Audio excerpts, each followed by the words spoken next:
হলো ইসলামের জঘন্য দুশমন। এই পর্যন্ত নোবেল পুরস্কার যতজনকে দেওয়া হয়েছে সবগুলো ইসলামের জাতীয় দুশমন। এই পর্যন্ত নোবেল পুরস্কার যতজনকে দেওয়া হয়েছে সবগুলো ইসলামের জাতীয় দুশমন। এই পর্যন্ত নোবেল পুরস্কার যতজনকে দেওয়া হয়েছে সবগুলো ইসলামের জাতীয় দুশমন। উপমহাদেশ থেকে ইংরেজরা যখন হাজার কোটি টাকা ছিনিয়ে নিয়েছিল, সে সময় রবি ঠাকুরকে তারা কিছু টাকা দিয়ে নোবেল পুরস্কার দিয়ে ধন্য করেছে। সে সময় ইংরেজ বিরোধী আন্দোলন চলছিল। রবি ঠাকুর ইংরেজদের পা চাটা একজন গোলাম ছিলেন। রবি ঠাকুর ইংরেজদের পা চাটা একজন গোলাম ছিলেন। রবি ঠাকুর ইংরেজদের পা চাটা একজন গোলাম ছিলেন। অন্যদিকে নজরুল ছিল ইংরেজদের বিরুদ্ধে তৌহিদের পক্ষে। এটা বন্ধ করুন, কাট করুন। নজরুল তখন বলেছিল স্টপ।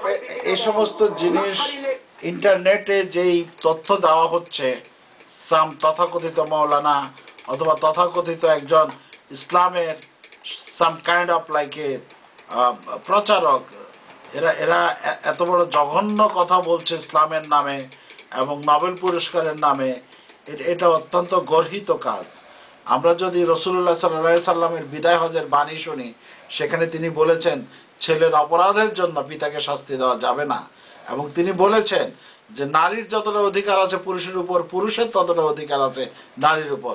অত্যন্ত আধুনিক ধর্ম ইসলাম, সেই ইসলামকে এই সমস্ত লোক গ্রামে গঞ্জে বিকৃত করে এবং মানুষের অর্থনৈতিক জীবনকে এটার সাথে পুঁজি করে ইসলামকে ধ্বংস করার জন্য একটা অন ইসলামিক পদ্ধতিতে আল্লাহর তৈরি সিস্টেমটার বিরুদ্ধে একটা অন্যরকম সিস্টেম, তারা তাদের মন গড়া একটা ইসলাম তৈরি করতেছে। এই ইসলামের সাথে প্রকৃত ইসলামের কোনো যোগাযোগ নাই। ইসলাম শান্তির ধর্ম। এখন আমি যে প্রসঙ্গটা আমরা পুরনো ছিলাম যে এরাই হচ্ছে কিন্তু আজকের কিন্তু নব্য রাজাকার, বা এদেরকে আমরা বলতে পারি তস্য রাজাকার।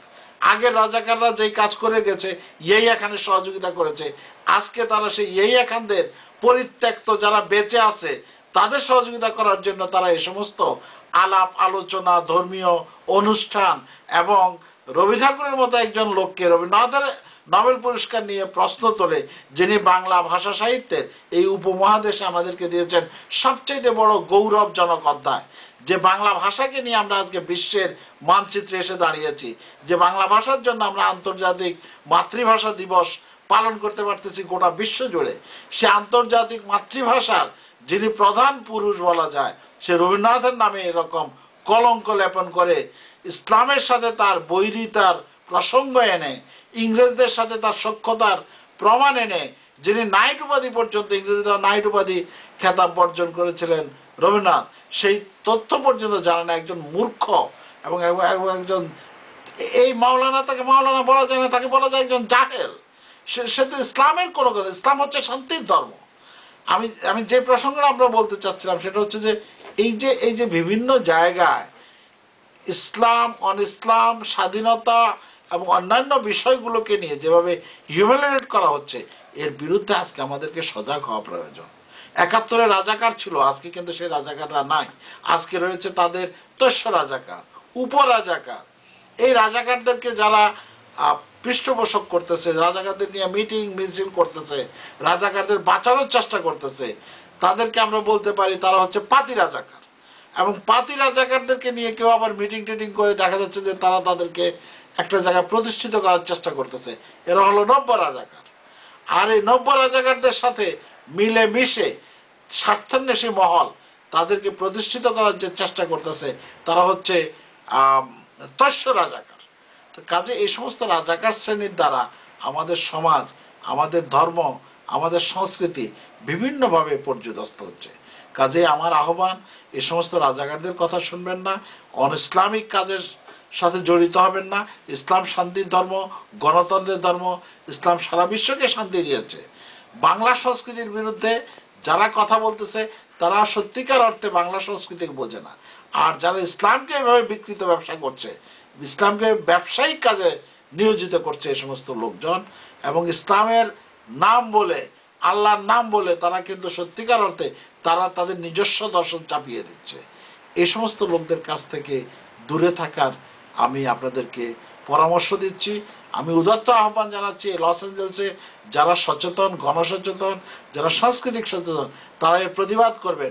যিনি বা যারা এই রবীন্দ্রনাথের বিরুদ্ধে কথা বলেন এভাবে, রবীন্দ্রনাথ ঠাকুর যিনি বাংলা সাহিত্যকে, বাংলা সংস্কৃতিকে, বাংলাদেশিদেরকে বিভিন্নভাবে যিনি আলোকিত করেছেন, তার সারা জীবনের শ্রম দিয়ে, কষ্ট দিয়ে, কবিতা দিয়ে, সাধনা দিয়ে, তার গান দিয়ে, তার নাটক দিয়ে, তার গল্প দিয়ে সেই একজন মহান মানুষকে এভাবে কলঙ্কিত করছে ধর্মীয় লেবাসের পরা লোকজন, এর বিরুদ্ধে আমাদেরকে সোচ্চার হওয়া উচিত। এ প্রসঙ্গে আর একটা বলি, এই লোককে আমরা দেখেছি কোন একটা অনুষ্ঠানে ডক্টর ইউনূসের বিরুদ্ধে কথা বলতে। তিনি বলেছেন যে ডক্টর ইউনূস নাকি সুদ খান এবং সুদের যিনি করেন তিনি মায়ের সাথে জানা করেন। কোথা থেকে এই সমস্ত আজগুবি হাদিস বের করে তার সাথে ডক্টর ইউনূসকে নোবেল পুরস্কারকে মিলানোর এই ধরনের হীন প্রচেষ্টার আমরা তীব্র প্রতিবাদ করছি। আমরা বলছি দেশ জাতির স্বার্থে আসুন আমরা এই সমস্ত লোকদের বিরুদ্ধে সোচ্চার হই। কারণ লস অ্যাঞ্জেলসে আজ দ্বিধা বিভক্ত। লস অ্যাঞ্জেলসে একটি শ্রেণী আছে যে শ্রেণী সবসময় এই জাতীয় অসাধু, সুবিধাবাদী, ইসলামের ধ্বজাধারীদেরকে সহযোগিতা করে, পৃষ্ঠপোষকতা করে। আপনারা তাদের কাছ থেকে দূরে থাকেন। মুক্তিযুদ্ধের চেতনায়, মুক্তিযুদ্ধের আলোকে, স্বাধীনতার আলোকে, বাংলা ভাষা ও সংস্কৃতির আলোকে, আধুনিকতার আলোকে আপনারা এগিয়ে আসুন। ডক্টর ইউনূসের মতো একজন মানুষ যিনি গোটা বিশ্বের 50টিরও বেশি রাষ্ট্রে তার অর্থনীতিকে প্রতিষ্ঠিত করেছেন, সেই সমস্ত লোকের নামে যারা কলঙ্ক লেপন করে সে সমস্ত লোকদের কাছ থেকে দূরে থাকেন। ভালো থাকুন। আগামীতে আবার দেখা হবে এবং আমাদের এই টিউব আপনারা আরও দেখেন এবং আপনাদের প্রয়োজনীয় যে সমস্ত প্রশ্ন থাকে এই প্রশ্ন আমাদের কাছে পাঠান। আমাদের এই ওয়েবসাইট আপনাদের জন্য নিবেদিত।